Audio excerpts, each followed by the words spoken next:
बिस्मिल्लाहिर्रहमानिर्रहीम। अस्सलाम वालेकुम student, this is Atif Mahmood. तो आज का लेक्चर जो है बेटा बहुत ही शॉर्ट सा लेक्चर है।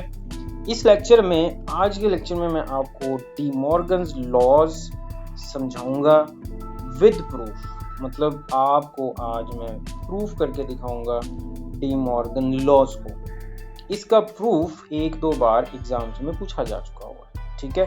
तो आज हम करेंगे डी मॉर्गन लॉज, उसकी हिस्ट्री पढ़ेंगे और उसका प्रूफ भी करेंगे कि इसको प्रूफ कैसे करते हैं और इसको हम लॉजिकली प्रूफ करेंगे, ठीक है। तो आज का लेक्चर बहुत ही आसान है, छोटा सा लेक्चर है, तो पूरा देखिएगा। इंशाल्लाह आपको डी मॉर्गन लॉज का लॉजिकल प्रूफ आसानी से समझ आ जाएगा, ठीक है। चलें स्टार्ट करते हैं आज का लेक्चर।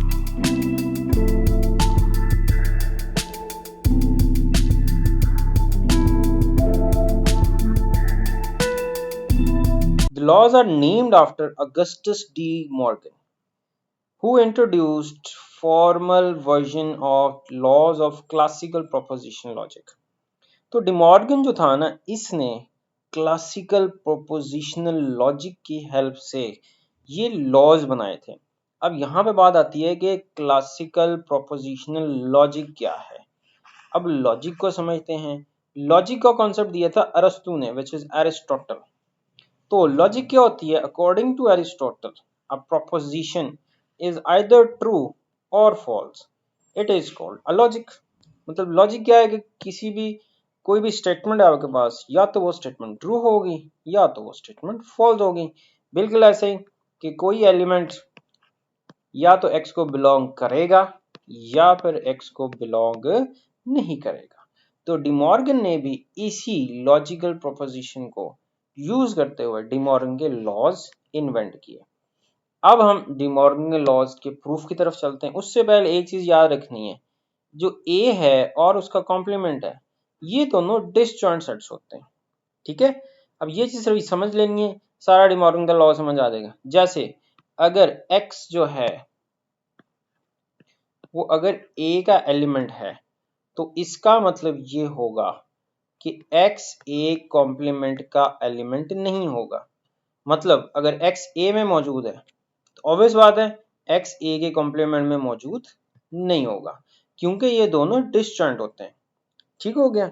इसी तरह अगर x एक कॉम्प्लीमेंट में है तो इसी तरीके से वो a में किसी सूरत नहीं हो सकता। तो इट मीन्स कि अगर एलिमेंट x एलिमेंट a में मौजूद है तो a कॉम्प्लीमेंट में किसी सूरत नहीं होगा, a कॉम्प्लीमेंट से बिलोंग नहीं करेगा। इसी तरह उलट कर लें, अगर a कॉम्प्लीमेंट से बिलोंग करेगा तो वो a में मौजूद नहीं होगा, क्योंकि कॉम्प्लीमेंट क्या होता है? u माइनस a, जो एलिमेंट a में नहीं होता उसका कॉम्प्लीमेंट बनता है। चलो जी, अब आ जाओ डी मॉर्गन लॉज के ऊपर। अब डी मॉर्गन लॉज कितने हैं? तो डिमॉर्गन लॉज आपको पता है दो होते हैं। For any two sets A and B belonging from a universal set U, पहला डिमॉर्गन का लॉ क्या होता है? A union B whole complement equal to A complement intersection B complement. और दूसरा लॉ सिर्फ आपने यूनियन की जगह पे इंटरसेक्शन कर देने, और इंटरसेक्शन जब union A intersection B whole complement equal to A complement union B complement. चलो जी, अब हम इसको प्रूव करते हैं। तो हम फर्स्ट लॉ जो है इसको प्रूव करते हैं पहले, ठीक है। तो अब हम इसको प्रूव करते हैं फर्स्ट लॉ को। अब प्रूफ हमने कैसे करना है? लॉजिकली इसको प्रूव करना है, ठीक है।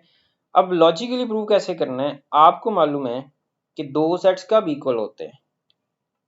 दो सेट्स इक्वल होने का मतलब क्या होता है कि अगर एक सेट ए है दूसरा सेट बी है, ये दोनों कब इक्वल होंगे? अगर ए के सारे एलिमेंट बी में मौजूद हैं, मतलब ए बी का सबसेट है, और बी भी ए का सबसेट है, मतलब ए के सारे बी में मौजूद है और बी के भी सारे ए में मौजूद है। तो इसका मतलब ये दोनों सेट्स इक्वल होते हैं।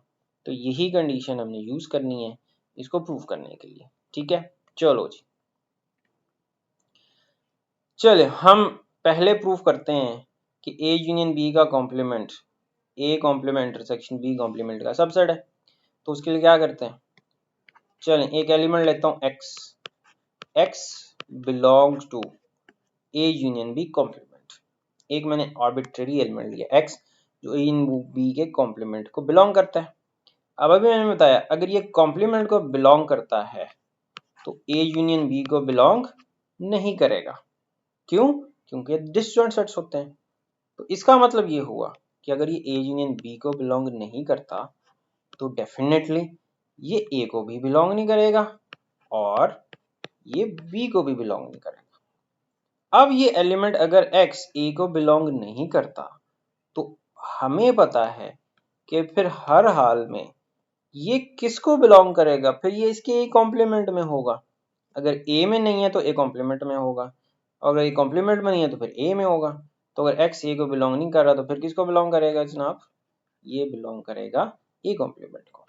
इसी तरह अगर x b को बिलोंग नहीं करेगा तो डेफिनेटली फिर ये b के कॉम्प्लीमेंट को तो लाजमी बिलोंग करेगा क्योंकि ये दोनों डिस्टेंट होते हैं। अब देखो एलिमेंट x का ए कॉम्प्लीमेंट को भी बिलोंग कर रहा है, b कॉम्प्लीमेंट को भी बिलोंग कर रहा है, मतलब ये दोनों में कॉमन है। तो इट मीन्स x किसको बिलोंग कर गया? A complement intersection b complement को। तो यहां से हमारा क्या साबित हो गया कि ए यूनियन बी के सारे एलिमेंट किस में मौजूद हैं? A complement intersection B complement में। तो यहां से क्या प्रूव हुआ? पहली चीज कि ए यूनियन बी का होल कॉम्प्लीमेंट सबसेट है A complement intersection B complement के। ये आ गई पहली कंडीशन हमारी कि ए यूनियन बी के होल कॉम्प्लीमेंट के सारे एलिमेंट किस में मौजूद हैं? A complement intersection B complement में। तो अब हम करेंगे इसका कन्वर्स। अब क्या करेंगे हम? इसका कन्वर्स। अब हम कन्वर्सली करेंगे। कन्वर्सली कैसे करेंगे?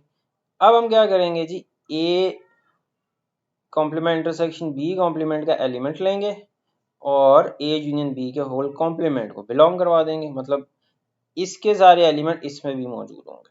चलो बिल्कुल सेम ऐसे ही करना है, या समझ लो इसी को अगर आप रिवर्स ऑर्डर में लिख दो तो वो हमारा बन जाएगा कन्वर्स। तो लेट कन्वर्सली, अब हम कन्वर्सली करते हैं। यहाँ पे मैं y ले लेता हूँ। y is an element of A complement intersection B complement. अगर y बिलोंग करता है A complement intersection B complement को तो इसका मतलब है ए कॉम्प्लीमेंट को भी बिलोंग करता है और बी कॉम्प्लीमेंट को भी बिलोंग करता है क्योंकि इंटरसेक्शन है, कॉमन है दोनों में। अगर ये कॉम्प्लीमेंट को बिलोंग करता है तो ए को बिलोंग नहीं करेगा। समझ गए बात? इसी तरह अगर बी कॉम्प्लीमेंट को बिलोंग करता है बी को बिलोंग नहीं करेगा। अगर ए को भी बिलोंग नहीं कर रहा है बी को भी बिलोंग नहीं कर रहा है तो मैं ए यूनियन बी निकालूं तो ऑब्वियस बात है ना ए में है ना बी में है, तो इसका मतलब ये ए यूनियन बी में भी नहीं होगा। और अगर ए यूनियन बी में नहीं है तो फिर किस में होगा? इसके कॉम्प्लीमेंट में होगा। तो देखो यहां से मैंने क्या साबित कर दिया? उलट साबित हो गया, कन्वर्स साबित हो गया। A complement intersection B complement is a subset of A union B का होल का कॉम्प्लीमेंट। तो जब यहां से देखो, अब अगर ए यूनियन बी का कॉम्प्लीमेंट सबसेट है, ए सबसेट है बी का और बी भी ए का सबसेट है, तो क्या साबित हो गया? बाय 1 and 2 यहां से ये प्रूव हो गया कि ए यूनियन बी का होल कॉम्प्लीमेंट इक्वल होगा A complement intersection B complement. तो देखो समझ आ गया आपको? इजी सा है, छोटा सा ट्रिक समझ लो। ये पहले वाला आपने कर लेना, इसी को रिवर्स ऑर्डर में लिख देना है। ठीक है, देखते जाओ। यहाँ पे देखो ये वाला स्टेप देखो सेम, फिर ये वाला स्टेप सेम, फिर ये वाला स्टेप सेम, फिर ये वाला स्टेप सेम और फिर ये वाला स्टेप सेम। तो मतलब आपने इसी को रिवर्स ऑर्डर में लिख देना तो कन्वर्स हो जाएगा। तो लो जी, पहला डी मॉर्गन का लॉ वेरीफाई हो गया। अब हम दूसरा डी मॉर्गन का लॉ वेरीफाई करते हैं। दूसरा लॉ क्या है? दूसरा लॉ है A intersection B whole complement equal A complement union B complement. अब इसको साबित करते हैं। तो सेम वैसे ही let x belongs to A intersection B whole complement. अगर ये कॉम्प्लीमेंट को बिलोंग करता है तो ए इंटरसेक्शन बी को बिलोंग नहीं करेगा, तो इसका मतलब है ए को भी बिलोंग नहीं करेगा एंड बी को भी बिलोंग नहीं करेगा। अगर ए को बिलोंग नहीं करेगा तो फिर किसको बिलोंग करेगा? डेफिनेटली कॉम्प्लीमेंट को बिलोंग करेगा। बी को बिलोंग नहीं कर रहा तो किसको बिलोंग करेगा? बी के कॉम्प्लीमेंट को।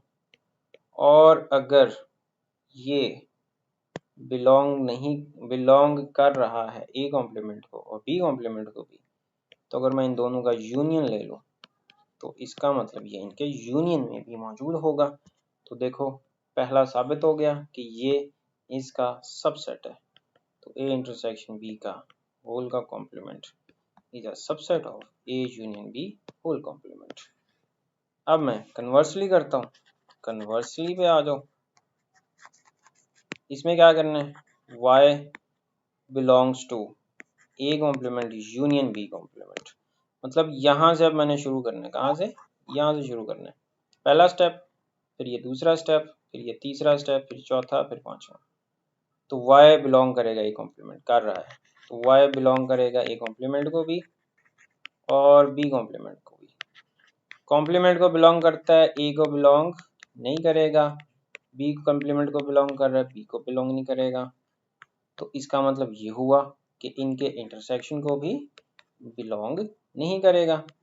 ठीक है, अगर बी ए इंटरसेक्शन बी को बिलोंग नहीं कर रहा तो हर हाल में फिर किसको बिलोंग करेगा?